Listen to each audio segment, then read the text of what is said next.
এখানে বলার ভাষা নাই। আজকে যে বাচ্চাটা দ্বিতীয় শ্রেণীর বাচ্চা, আমি তৎক্ষণাৎ স্পটে ছিলাম। খুব কষ্ট এবং দুঃখের সাথে বলতে চাই যে বাচ্চাটা যে দুঃখ নিয়ে, যে কষ্ট নিয়ে মারা গেছে। বিসমিল্লাহির রহমানির রহিম। আমি দেবীগঞ্জ আইডিয়াল স্কুল অ্যান্ড কলেজের ভারপ্রাপ্ত অধ্যক্ষ ফাহমিদা ইয়াসমিন। আজকে আমরা এখানে একটা মানববন্ধন করতে আসছি যে দিনের বেলায় মহেন্দ্র ও ট্রাক চলাচল বন্ধ হোক এবং লাইসেন্সবিহীন গাড়ি ও চালকদের বিরুদ্ধে ব্যবস্থা গ্রহণের অনুরোধ করছি। আজকে একটা অ্যাক্সিডেন্ট হয়েছে আমাদের স্কুল ছাত্রের। তো আমরা এই বিষয়ে আমরা খুবই দুঃখ প্রকাশ করছি। আমরা আর কোনো তাজা প্রাণ হারাতে চাই না, আর কোনো সন্তান হারাতে চাই না, আর কোনো স্কুল ছাত্র হারাতে চাই না। আমরা ইউনো স্যারের কাছে একটি স্মারকলিপি প্রদান করব।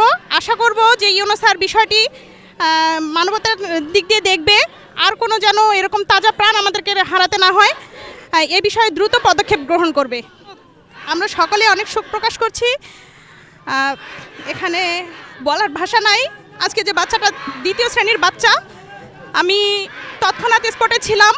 খুব কষ্ট এবং দুঃখের সাথে বলতে চাই যে বাচ্চাটা যে দুঃখ নিয়ে, যে কষ্ট নিয়ে মারা গেছে, যে কষ্টের সাথে বাচ্চাটা মারা গেছে, আর কোনো প্রাণ যেন আমরা এভাবে চোখের সামনে দেখতে না পারি।